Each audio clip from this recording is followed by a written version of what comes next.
That new Amex card in your wallet comes with a lucrative welcome bonus, but the clock is ticking to earn it.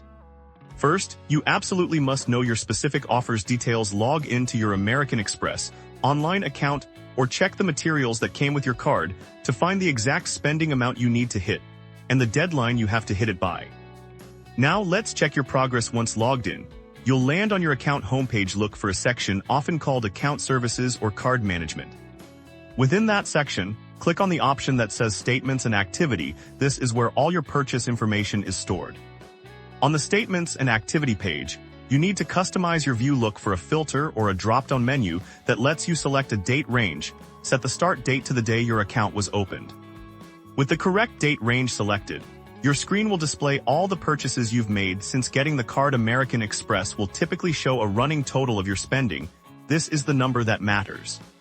Compare that running total to the spending requirement from your offer. If you're on track, great. If not, this is your cue to plan your next purchases to close the gap before the deadline. For absolute certainty, you can also check your welcome bonus status directly back on your account homepage.